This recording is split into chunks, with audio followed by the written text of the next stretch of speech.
You were already talking about that.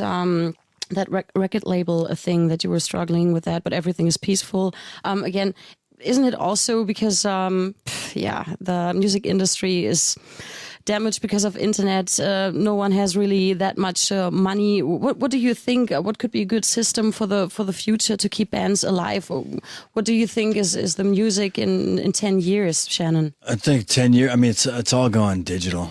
It's all going, on your computer screen. So people just need to shift their energy into that direction.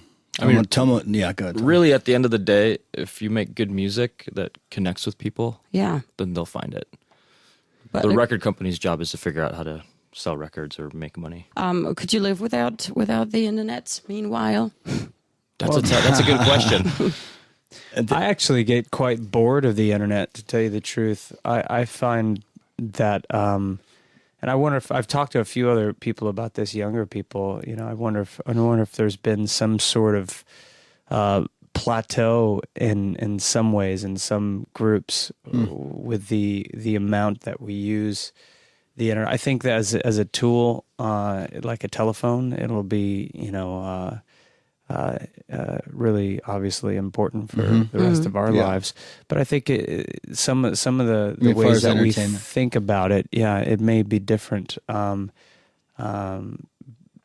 It's been a great tool for us to communicate with people. It's been when there's a specific task or an activity at hand, I think it's really, I love it. But as far as, some of the other aspects, I find to be a little. This is even the biggest thing at the album. This is what I think. To be connect with the fans. You Twitter a lot. I saw that, and even that summit thing. I could see at internet, and I just read or saw that message from you, Jared, where you said there was an Iran or Iraq girl. Which had not the possibility to come to the summit, and you expired it, or she had at least the possibility to see it at the internet, right? Yeah, we did a digital version of the summit, and this is one of the wonderful things about the internet, and far from boring, is when there's a specific purpose or some kind of interactive element. I think that's really exciting. And when the internet can build community and bridge gaps between people and cultures, I think that's really the best example of the power of the digital universe. And that was certainly the case when I got a Twitter from someone from Iran who was disappointed they couldn't be part of the interactive elements of the recording this record. So we decided to do something that was a little more accessible to the people around the world, which was a non-physical summit, and we did it online, and it was really, really interesting. We were thinking about for quite some time, for a couple of years, and it was just a dream to be able to do it. It was quite unlike anything we had ever been a part of, and I think it helped us make a much more interesting record now that all our fans around the world are a part of it. Coming back to This Is War, the third album of 30 Seconds to Mars, and the first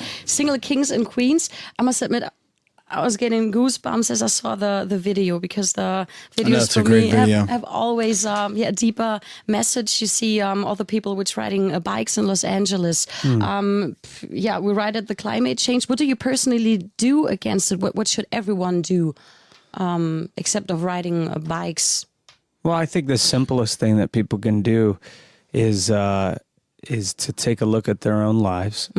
And to start to be a bit more responsible. You can do silly little things. Things that seem silly is when you leave a room, turn off the lights. Yeah. I mean, the impact worldwide, if everyone did that every time they left a room, would be enormous. And it's just about habits, If you brush your teeth, don't leave the water running. Yeah.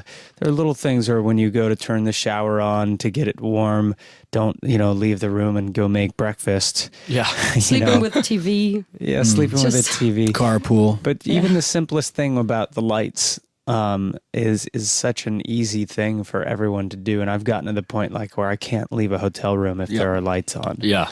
So oftentimes you come into a hotel room, they have all the lights on, and a TV, a radio. Yeah. So there are little things that you can do that can make a big impact. So it's for you the same, Shannon. And yeah, it's the exact same thing, and I don't even have the cleaning people come clean my room. You know, I use the same towel for 3 weeks. That's okay sometimes when it's not. Now, when you travel, so. you don't need every day, or you can just grow smaller bananas. That's true. They tastier. Mm-hmm. Less space. That's all you really need. It's just that little banana. Little banana. Mouthful. And just back to the album. The atmosphere of the album is actually heroic, bombastic from the sounds, but also pretty deep from the lyrics.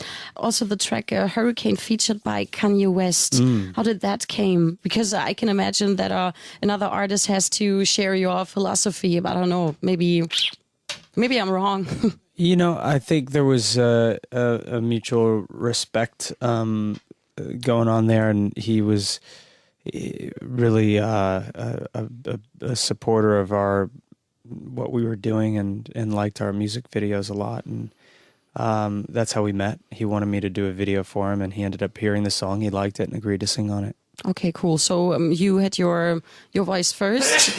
Gesundheit. Yeah, the song was done. Yeah. And Okay. there was a section that was kind of left open. One line at the song is, "Would you kill to save a life?" Would you? Would you? This is what Would you? But I want to ask you. Would you? It's a provocative question. You know, you could take it how you want to take it. But it is, yeah. You take something and then you give someone a life that's actually pretty contrary. Yeah, it so. doesn't have to be so literal either about, you know, that you're actually taking a life. It's interesting because Kanye always saw it as a metaphor for a relationship, you know. He had an interesting take on it. So it's fun working with him. Cool.